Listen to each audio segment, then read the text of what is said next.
आज संसद के बजट सत्र का 11वां दिन है। बड़ी जानकारी दे दे, दोनों ही सदनों में बजट पर चर्चा जारी रहेगी। वित्त मंत्री निर्मला सीतारमण बजट पर चर्चा का जवाब दे सकती हैं। दोनों ही सदनों में बजट पर चर्चा जारी रहेगी। वहीं विपक्ष ने स्पीकर के रिमूवल का नोटिस दिया है। बड़ी जानकारी दे दे, गतिरोध बना हुआ है सत्ता पक्ष और विपक्ष के बीच में। वहीं स्पीकर ओम बिरला ने संकल्प लिया है, प्रस्ताव पर फैसला होने तक सदन में नहीं आएंगे। यह संकल्प स्पीकर ओम बिरला ने ले लिया है। गतिरोध जबरदस्त, संसद के दोनों ही सदनों में हंगामे के आसार।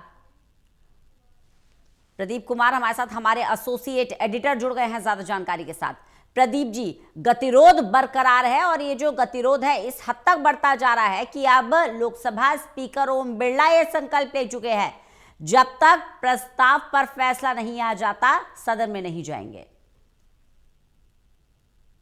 देखिए, बिल्कुल रंजना, काफी महत्वपूर्ण है। संसद का बजट सत्र चल रहा है और इस दौरान हम देख रहे हैं कि गतिरोध बना रहा और इस दौरान जिस तरीके से सत्ता पक्ष विपक्ष के बीच गतिरोध था, बीते कल ये बुधवार को जिस तरीके से आज का दिन महत्वपूर्ण है, तो वही बीते कल जब हमने देखा सदन की कार्रवाई, जो अविश्वास प्रस्ताव यानी रिमूवल मोशन मूव किया गया है स्पीकर के खिलाफ, उसके बाद स्पीकर ओम बिरला ने निर्णय लिया कि वो सदन में कार्रवाई में का संचालन नहीं करेंगे। नैतिक तौर पर उन्होंने निर्णय लिया।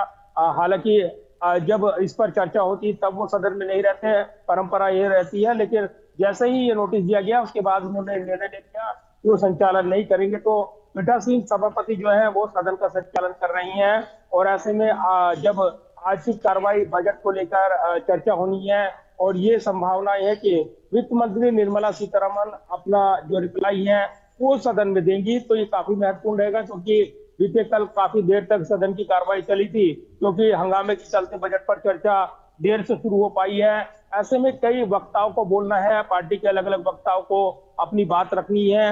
अप्रोप्रिएशन बिल, इसको मंजूरी मिलनी है पहले हिस्से में, क्योंकि ये 13 तारीख तक सत्र चलना है। और उससे पहले जो गतिरोध बना और जिस तरीके से टकराव हुआ, महिला सांसद बना महिला सांसद की लड़ाई देखने को मिली है। महिला सांसदों ने स्पीकर को चिट्ठी लिखी, इधर कांग्रेस की महिला सांसदों ने चिट्ठी लिखी, प्रधानमंत्री का घेराव करने की योजना थी, अप्रत्याशित घटनाक्रम हो सकता था, इसका ब्यौरा दिया गया स्पीकर की ओर से और उसके बाद नोटिस दिया गया है विपक्ष की ओर से।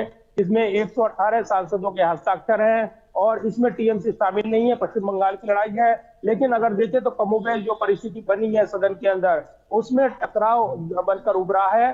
बीते कल ये टकराव लोकसभा में थम गया, चर्चा शुरू हो गई और अब बजट पर चर्चा देखने को मिल रही है। लेकिन इस दौरान अभी भी कई टकराव के बिंदु हैं, जिसके दौरान सत्ता पक्ष विपक्ष आमने सामने देखने को मिल रहे हैं।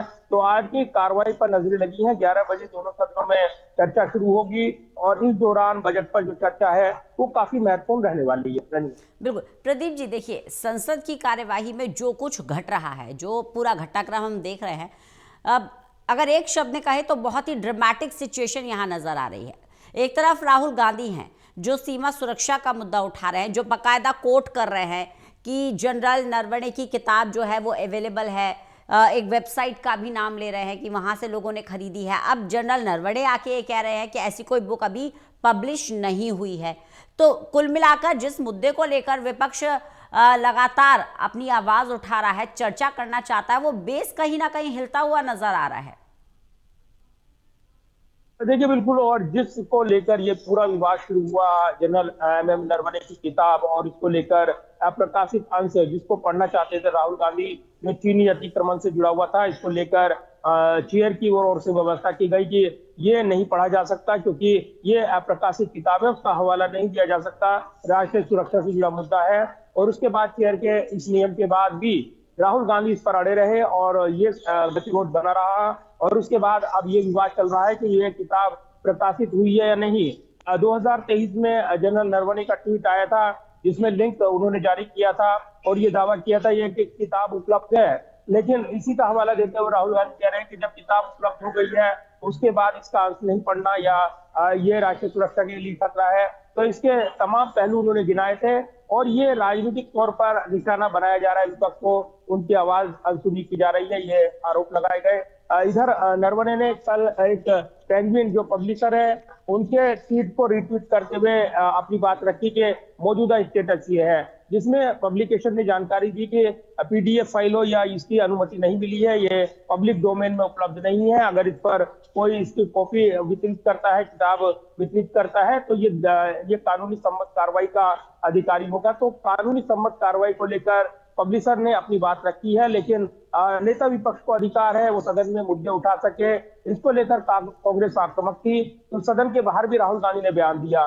तो निश्चित तौर पर अब ये टकराव थोड़ा थमा है, क्योंकि स्पीकर के खिलाफ जो रिन्यूअल नोटिस मूव किया है विपक्ष ने, अब उस पर नजरें लगी हैं। और अब ये सत्र जबकि 13 तारीख तक है, माना जा रहा है कि जब अगला चरण शुरू होगा 9 मार्च को, तभी इस पर निर्णय होगा। और इस बीच सदन की कार्रवाई में स्पीकर ओम बिरला ने खुद को अलग कर लिया है, नैतिक तौर पर एक मापदंड स्थापित करते हुए, क्योंकि उनके खिलाफ रिन्यूअल नोटिस आया है।